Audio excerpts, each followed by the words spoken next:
नमस्कार, स्वागत है आप सबका दिन भर की तमाम बड़ी और अहम खबरों के साथ। मैं हूं कवींद्र। शुरुआत हेडलाइन से। जवानों की हत्या पर पाकिस्तान को चेतावनी, डीजीएमओ ने दी माकूल जवाब की चेतावनी। सुरक्षा नीति की होगी समीक्षा।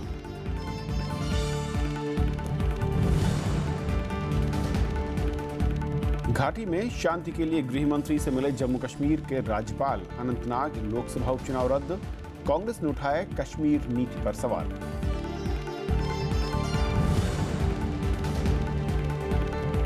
आम आदमी पार्टी में बढ़ी गुटबाजी, कुमार विश्वास ने अमानतुल्लाह को बताया केजरीवाल का मुखौटा, कल लेंगे बड़ा फैसला।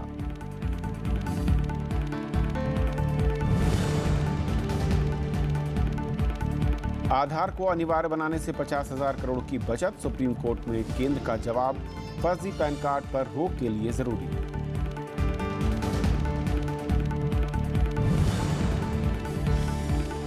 स्कूलों को कॉपी किताब यूनिफॉर्म नहीं बेचने की हिदायत, दिल्ली हाई कोर्ट का सीबीएसई को निर्देश, सख्ती से लागू हो नियम।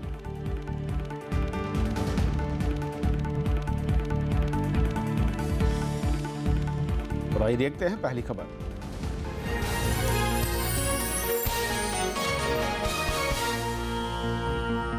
जम्मू कश्मीर के राज्यपाल एनएन वोहरा आज गृह मंत्री राजनाथ सिंह से मिले। बैठक में कश्मीर में हालात सामान्य करने के उपायों पर चर्चा हुई। इस बीच चुनाव आयोग ने अनंतनाग लोकसभा उपचुनाव रद्द कर दिया है। कश्मीर नीति को लेकर सरकार और विपक्ष के बीच आरोप प्रत्यारोप भी तेज हैं। कश्मीर में तनाव के बीच राज्यपाल एनएन वोहरा ने मंगलवार को गृह मंत्री राजनाथ सिंह से मुलाकात की। 40 मिनट चली बैठक में घाटी में तनाव घटाने के उपायों पर चर्चा हुई। साथ ही सीमा पार घुसपैठ, अलगाववादियों की गतिविधियां और छात्रों के प्रदर्शन पर भी विस्तार से चर्चा हुई। चुनाव आयोग ने 25 मई को होने वाला अनंतनाग लोकसभा उपचुनाव रद्द कर दिया है। कानून व्यवस्था की खराब स्थिति और पर्याप्त सुरक्षा बल नहीं मिलने के बाद ये फैसला लिया है। आयोग के मुताबिक फिलहाल स्वतंत्र और निष्पक्ष चुनाव संभव नहीं है। पहले ये उपचुनाव 12 अप्रैल को होना था, लेकिन फिर इसे 25 मई तक टाला गया था।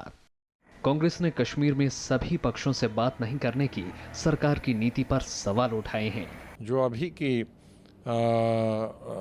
जो रूलिंग पार्टी है उसके प्रेसिडेंट और जनरल सेक्रेटरी ने कहा कि हम तो स्टेक होल्डर से भी बात नहीं करेंगे, यहाँ पाकिस्तान से भी बात नहीं करेंगे, तो फिर किससे बात करेंगे? फिर हालात कैसे ठीक हो जाएंगे? किसी न किसी से तो बात करनी पड़ेगी। कांग्रेस के आरोपों का सरकार ने कुछ इस तरह जवाब दिया। कौन से स्टेक होल्डर की बात कर रहे हैं ये स्पष्ट करें। वहां पर एक निर्वाचित सरकार है, चुनी हुई सरकार है। जनता सबसे बड़ी स्टेक होल्डर तो प्रदेश जम्मू कश्मीर में जनता है ना। जनता ने ही उस सरकार को चुना है जो उस समय वहां सत्ता में है। कुलगाम जिले में आतंकी एक बैंक में घुस गए और 65,000 रुपए लूट लिए। कुलगाम में ही सोमवार को आतंकियों ने नकदी ले जा रही गाड़ी पर हमला किया था। इसमें पुलिस के 5 जवानों और 2 बैंक कर्मचारियों की जान ली गई थी। घाटी में 9 अप्रैल से ही हालात खराब हैं। इस दिन श्रीनगर लोकसभा उपचुनाव के दौरान हिंसा में 8 लोगों की जान चली गई थी। Bureau report, Rajya Sabha TV. और जम्मू कश्मीर के हालात पर और बातचीत करने के लिए हमारे साथ प्रोफेसर एस.डी. मुनी है, जो कि school of international studies JNU से हैं। मुनी साहब, स्वागत है आपका। सर, जिस तरीके से हालात हुए हैं पिछले कुछ हफ्तों में, मैं कहूँ, उसके बाद राज्यपाल का गृह मंत्री से मुलाकात और दूसरे जो उपाय हैं, किस दिशा में जाती दिख रही है कश्मीर नीति, और फिलहाल गड़बड़ी कहाँ दिख रही है, जिसके चलते मैं कहूँ कि जो अशांति है वापस लौटती नहीं दिख रही बल्कि आगे बढ़ती दिख रही है? आप ठीक कह रहे हैं, क्योंकि सबसे बड़ा मुद्दा कश्मीर में राजनीतिक है, और राजनीतिक मुद्दे को जब तक राजनीतिक ढंग से नहीं टैकल किया जाएगा तब तक ऐसे हालात बिगड़ते रहेंगे। और इसी बीच में अभी जैसा आपने नोट किया होगा कि राम माधव जी गए वहाँ पर बात करने को, और पीडीपी का ये मानना है, पीडीपी के बहुत सारे लीडर्स का ये मानना है कि आप बातचीत शुरू कीजिए, लेकिन जो सेपरेटिस्ट हैं, जो एक्सट्रीमिस्ट पोजीशन लिए हुए हैं, उनसे बात की नहीं जा सकती है। जो स्टूडेंट्स हैं वहाँ पर, यंग स्टूडेंट्स हैं, उनका कोई नेता नहीं है जिसके साथ बात करें। और मेरे ख्याल से पीडीपी भी इस स्थिति में नहीं है कि सीधा जाकर वो किसी से बात कर सके। तो अभी बहुत दुविधा की स्थिति है मेरे हिसाब से, और सरकार को कहीं न कहीं इसका एक नया रास्ता निकालना पड़ेगा, क्योंकि ये एटीट्यूड जो लिया हुआ है कि हम शक्ति के बल पे ये मामला ठीक कर लेंगे, ये न तो जायज़ है न ये कामयाब हो पाएगा। और क्या मुनी साहब, अगर मैं गलत नहीं हूं तो जिस तरीके से वहां पर पॉलिटिकल पार्टियां हैं और जो रुक रहा है और जनता के बीच जो नाराजगी है, उसको भांपने या उसको फिर शांत करने में वहां के स्थानीय दल नाकाम क्यों दिखते हैं? क्या उनका वहां पर कोई बेस नहीं दिख रहा है, या फिर एक डर है, या ये पार्टियां कमोबेश चाहती कुछ और हैं और इसकी के चलते शायद वो जनता के बीच जाकर अपनी बात को रख नहीं पा रही? देखिए, पार्टियों का सबसे बड़ा स्वार्थ होता है अपनी राजनीति संवारने का, और ये इस कारण से जनता और वहाँ के राजनीतिक दलों में काफ़ी अंतर बहुत वक्त से आ रहा है। मैं तो ये मानता हूँ कि जो पिछले चुनाव हुए थे, उसमें चुनाव के मुद्दे जो लेकर पार्टियां जनता के बीच में गई और उन्होंने जिस मुद्दों पर वोट लिए, जनता को ऐसा लगा कि उनके वोट को चीट किया गया, their votes have been stolen, क्योंकि जो वादे किए गए थे उससे बिल्कुल उल्टा राजनीतिक वातावरण उभर कर आया। जिन लोगों ने बीजेपी को वोट दिया, उन्होंने इसलिए दिया कि पीडीपी को अलग किया जाए। जिन्होंने पीडीपी को वोट दिया, उन्होंने इसलिए दिया कि ये बीजेपी से मुकाबला करेंगी, और दोनों आपस में अलायंस बनाकर बैठ गए। यही नहीं कि जो उनका जॉइंट स्टेटमेंट था, उसके ऊपर कोई खास प्रगति जो जनता के हित में होनी चाहिए थी, वो हो नहीं पाई। चाहे वो राज्य सरकार का दोष हो, चाहे वो केंद्रीय सरकार का दोष हो। तो ये अंतराल जो बढ़ गया है जनता और एक राजनीतिक तबके के बीच में, वो जब तक कम नहीं होगा तो पार्टियां किसी मुंह से जा नहीं सकती। अभी जो इलेक्शन हुए थे उसमें भी देखा आपने कितनी कम तो वोटिंग हुई, और उसके अलावा जो नारे थे, बिल्कुल 36 का आंकड़ा है दोनों में जी। और वहाँ पर उपचुनाव का रद्द होना, ये मैं कहूँ कि अपने आप में एक बहुत ही दुखद घटनाक्रम पूरा नज़र आता है। लेकिन जिस तरीके से केंद्र सरकार के रोल को हम देखें मुनी साहब, क्या वहाँ पर सत्ता में सहयोगी है दल, ये मजबूरी है इसलिए वो कदम नहीं उठाना चाहती या उठा पा रही जो चाहती है, या फिर दोनों पार्टियों को जो कॉमन एजेंडा सामने आया था उसको लागू कर पाने में ज़्यादा दिक्कतें हैं, दरार ज़्यादा है, इसलिए उसका साइड इफेक्ट ये है कि वहाँ पर अशांति इस तरीके से सामने आ रही है? देखिए, मेरी जो राय है, जैसे मैं वातावरण को देख रहा हूँ, मुझे लगता है कि जो कॉमन एजेंडा बनाया था वो इस नियत से शायद बनाया ही नहीं गया कि इसको लागू करना है। वो इस नियत से बनाया गया कि एक पार्टी ने सोचा कि हम दूसरी पार्टी से आगे बढ़ जाएंगे किसी न किसी ढंग से, और एक अलायंस एक तरह से कन्वीनियंस का अलायंस था। ये वाकई एक हार्ट्स और माइंड्स का अलायंस नहीं था। ये एक ऐसा कमिटमेंट नहीं था कि हमें साथ मिलकर कश्मीर की रूपरेखा को सुधारना है, उसका स्वरूप बदलना है, लेकिन इसलिए था कि हम आपके साथ रहकर आपको कमज़ोर बनाएंगे और हम शक्तिशाली बन जाएंगे। तो अगर इरादों में ईमानदारी नहीं है दोनों तरफ से, तो किस तरह से ये अलायंस बढ़ सकती थी?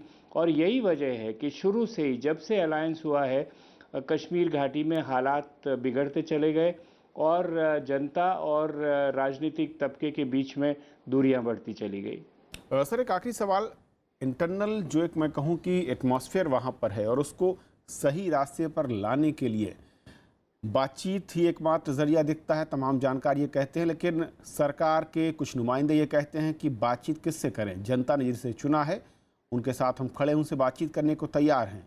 तो फिर ऐसे में विकल्प बचता क्या है? नहीं, जनता में किससे बात करेंगे? यही मैंने आपसे कहा ना, जो बच्चे पत्थर मार रहे हैं, जो स्टोन पेल्टिंग कर रहे हैं, जिनको फ्रंट पे लाया गया है, उनका अपना कोई लीडर नहीं है। उनके पीछे उकसाने वाले लोग हैं, वो शायद सेपरेटिस्ट फोर्सेस हैं, मिलिटेंट फोर्सेस हैं, उनसे सरकार बात करना नहीं चाहती है। तो बात करने का कोई माध्यम तो रहा नहीं ना।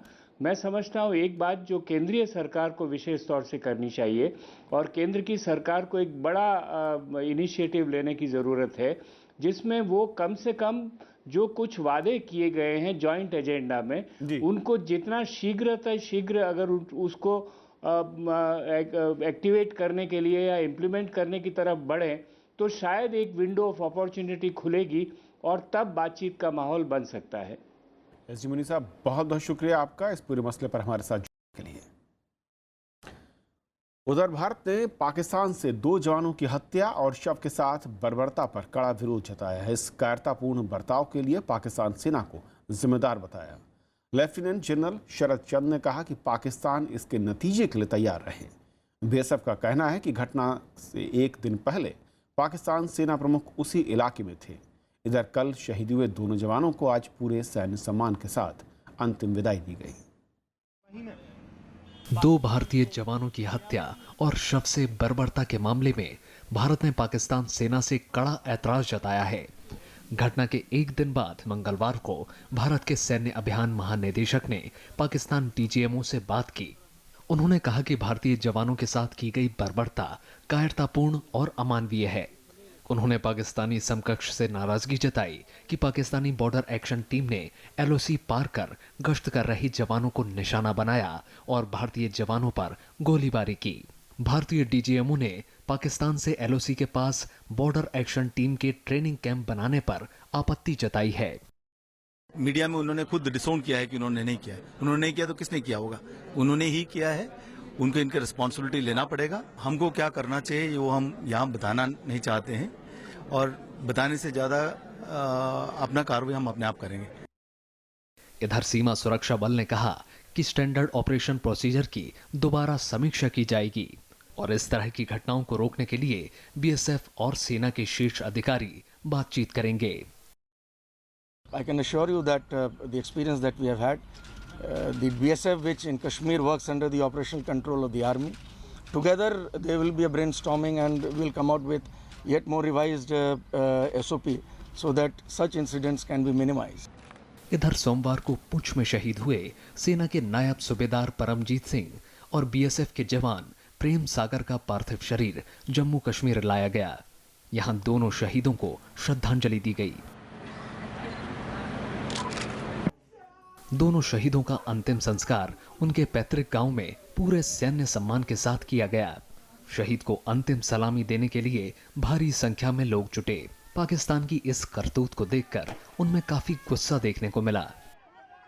सरकार को करना चाहिए भी बहुत, ये तो जो इतनी शर्मनाक जो किया इसका कोई बदला लेना चाहिए। ये तो बहुत दुखदायी, तो ऐसे तो फिर शहीद होते जाएंगे। बहुत दुखदायी घटना है। कांग्रेस समेत दूसरे दलों ने सीमा पर बार बार ऐसी घटनाओं पर चिंता जताई है और सरकार पर कड़ा रुख नहीं दिखाने का आरोप लगाया है। I want to protect the national interest, national security, and also I want to protect the prestige, morale, respect of the Indian Army. It put a question mark about the security structure in the border. Our Jawans are being killed and now mutilated. It is not going to get lessened or it is not going to be solved. And so far the policies have utterly failed. सरकार का कहना है कि सेना पाकिस्तान की इस हरकत का करारा जवाब देगी। देश प्रभावी रूप से इसका उत्तर पहले भी दिया है और जब सेना ने स्पष्ट कहा है कि इसका उचित और प्रामाणिक उत्तर दिया जाएगा तो हमें सेना के साहस पर विश्वास करना चाहिए। आज का समय राजनीतिक बहस और आरोप प्रत्यारोप का नहीं है। जम्मू कश्मीर के पुंछ जिले में सोमवार को नियंत्रण रेखा के पास पाकिस्तान सेना का एक दल भारतीय सीमा में घुसकर 2 सैनिकों की जान लेकर शव के साथ बर्बरता की थी और पाकिस्तानी सेना ने कृष्णा घाटी क्षेत्र में 2 भारतीय चौकियों पर रॉकेट और मोर्टार से भी फायरिंग की थी। Bureau report, Rajya Sabha TV. और फिलहाल एक ब्रेक और ब्रेक के उस पार कुछ और खबरें।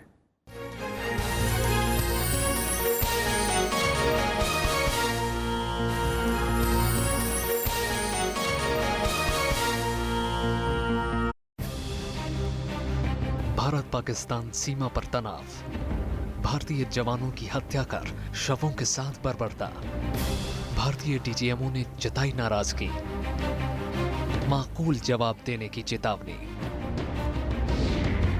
देखिए देश देशांतर रात 8:30 बजे।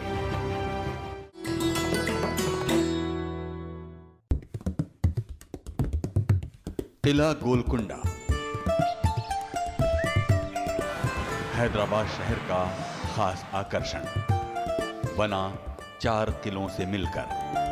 12वीं शताब्दी में वारंगल के राजा ने किया इसका निर्माण। एक समय कोहिनूर हीरा भी था इसकी शान। इस किले से कई राजवंशों ने किया राज। यहाँ मौजूद है कमाल का ध्वनि सिस्टम, जिसमें किले के सबसे ऊपर भाग में बैठा व्यक्ति सुन सकता है बाहर की आवाजें। यहाँ है शाही अपार्टमेंट, उठाऊ पुल, हॉल, राजाओं की कब्रें और मौजूद हैं शाही बगीचे।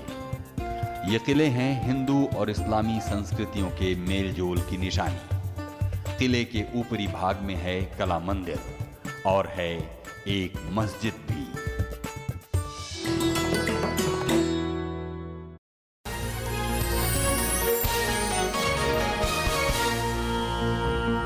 आम आदमी पार्टी के नेता कुमार विश्वास ने पार्टी विधायक अमानतुल्लाह पर कार्रवाई न होने पर नाराजगी जताई है। उन्होंने कहा कि वो पार्टी में कोई पद लेने के लिए नहीं आए थे और पार्टी में अपने भविष्य के बारे में जल्द ही फैसला करेंगे। उधर मनीष सिसोदिया ने इस मुद्दे को निजी लड़ाई न बनाने की नसीहत दी। आम आदमी पार्टी में चल रहा संकट गहरा हो गया है। पार्टी नेता कुमार विश्वास ने पार्टी के नेतृत्व पर सवाल उठाए हैं। कुमार विश्वास ने कहा कि जिस तरह से अमानतुल्लाह ने उन पर आरोप लगाए हैं, अगर अरविंद केजरीवाल या मनीष सिसोदिया पर लगाए होते तो अब तक अमानतुल्लाह को पार्टी से बाहर का रास्ता दिखा दिया होता। विधायक कह रहे थे जी बिल्कुल निकलना चाहिए, कार्यकर्ता कह रहे थे, पर कल जब उसने दोबारा बोला तब मुझे लगा कि ये रामविलास पासवान जी की पार्टी में से आया हुआ बार का विधायक नहीं बोल रहा, ये सिर्फ मुखौटा है, इसके पीछे से कोई और बोल रहा है। मनीष सिसोदिया ने कुमार विश्वास को सलाह दी है कि वो इस मामले को निजी लड़ाई ना बनाएं। उनसे किसी ने किसी भी बात पे माफी मांगने के लिए नहीं कहा है। अब कुमार इसको पर्सनल लड़ाई बना रहे हैं। आम आदमी पार्टी के विधायक अमानतुल्लाह खान ने कुमार विश्वास पर पार्टी तोड़ने के गंभीर आरोप लगाए थे। विवाद बढ़ता देख अमानतुल्लाह खान ने पार्टी की पॉलिटिकल अफेयर्स कमेटी से इस्तीफा दे दिया, लेकिन वो अपनी बात पर अड़े रहे और उन पर कार्रवाई नहीं होने से कुमार विश्वास नाराज हैं। अनु दीवान, राज्यसभा टीवी। बीजेपी अध्यक्ष अमित शाह ने दिल्ली नगर निगम चुनाव में जीत का श्रेय बूथ स्तर के कार्यकर्ताओं को दिया। वो दिल्ली में कार्यकर्ताओं की बैठक को संबोधित कर रहे थे। उन्होंने कहा कि ये जीत दिल्ली का अगला विधानसभा चुनाव जीतने में मदद करेगी।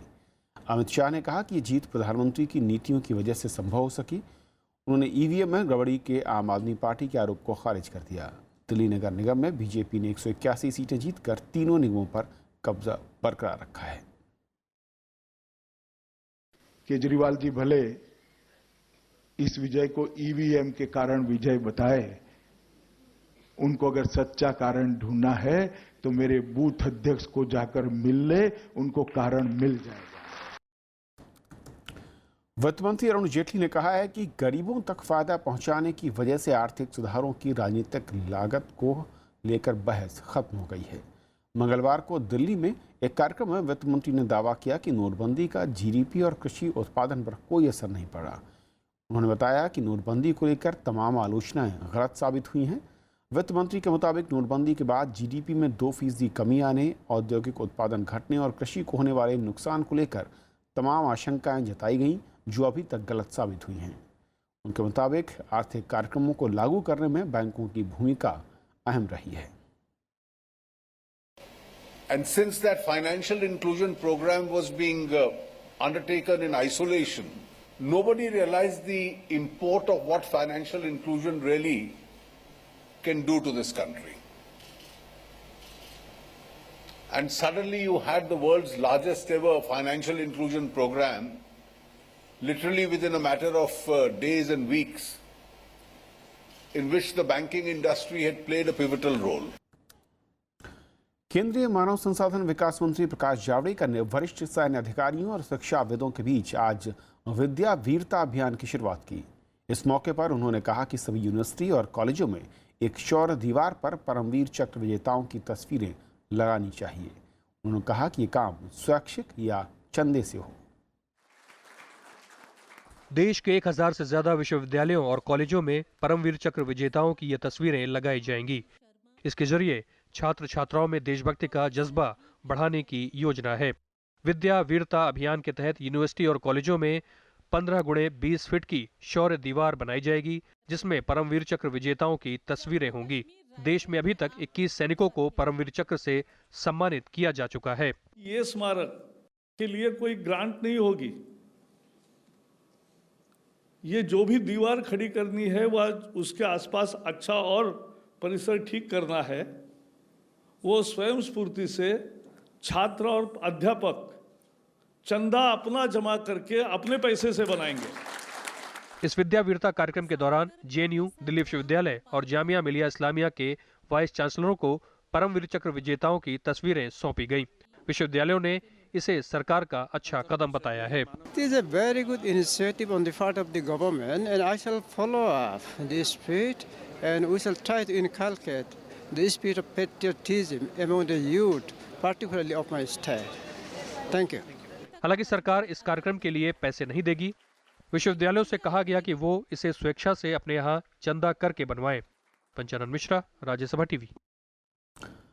लखनऊ में पेट्रोल पंप मालिकों ने अपनी हड़ताल वापस लेने का ऐलान किया है। इससे पहले घटतौली के खिलाफ एसटीएफ की कार्रवाई से नाराज पेट्रोल पंप मालिकों ने हड़ताल का ऐलान किया था।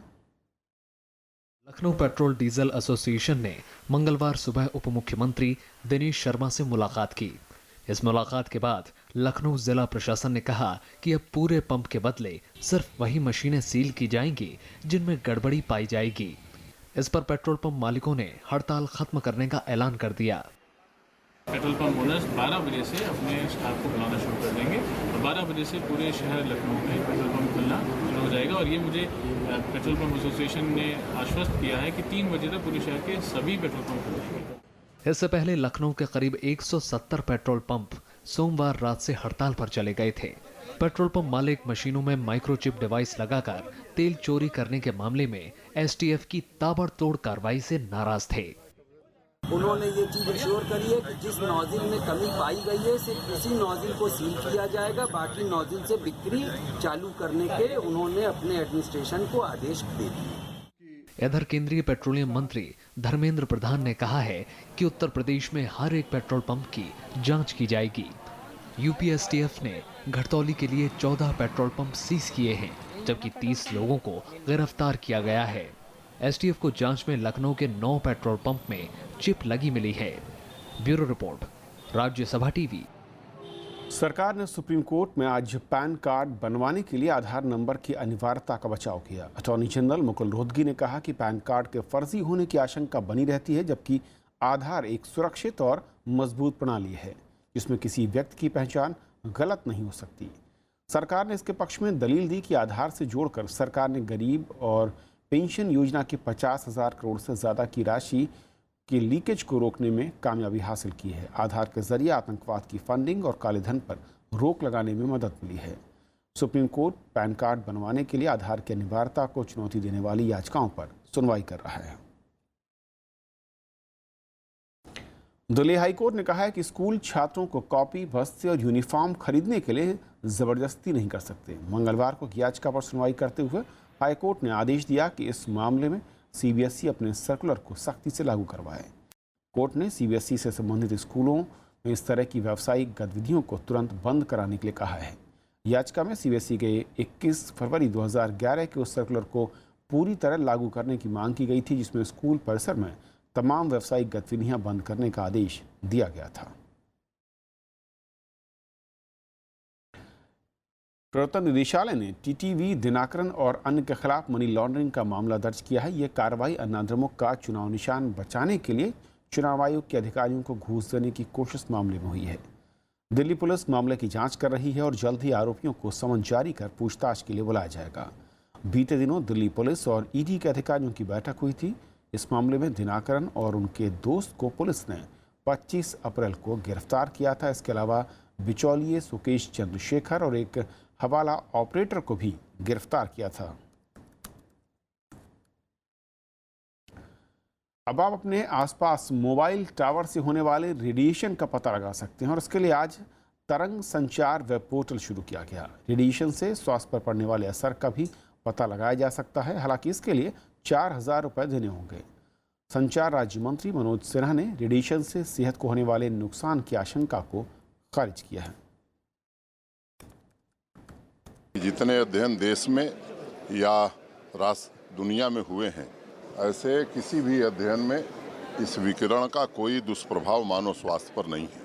अब हर नागरिक को ये सुविधा उपलब्ध है कि वो जिस टावर के बारे में जानकारी चाहे वो प्राप्त कर सकता है इस पोर्टल से।